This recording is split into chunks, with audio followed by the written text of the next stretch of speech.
The other piece is that also from a very early age, as long as I can know, somewhere around 5, actually, I noticed that the culture that I was growing up in, and therefore our culture more or less, um,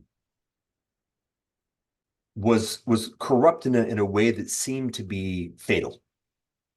I actually specifically remember at 5 watching a McDonald's commercial and having the existential awareness that my culture lied to me, and everybody seemed to be complicit in that, which is a profound awareness when you realize it. Especially at age 5. Yeah, and I remember very clearly. Flesh that out a little bit more. What about the McDonald's commercial sort of was revelation to you about that?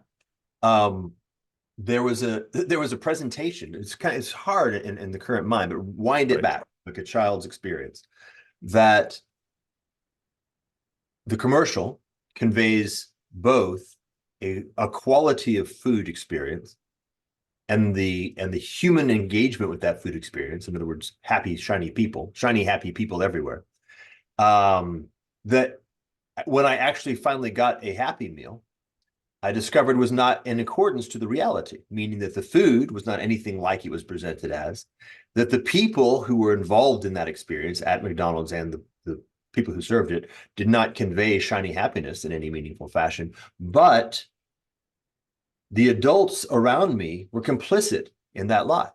In other words, they all kind of knew that it was a lie, but they all kind of allowed that lie to be conveyed. So we lived I lived in a culture that was out of integrity with itself. That people had been enculturated, had been trained, or had allowed themselves to live with a separation between what they knew to be true and what they presented to each other, including their children, to be true. Um, and I remember having a sense of dread in terms of like almost feeling the doom that was baked into that.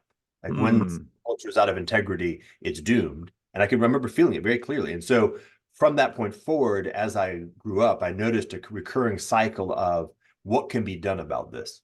Is it real? Yes. Increasingly, yes. Obviously, increasingly, yes. And what can be done about it?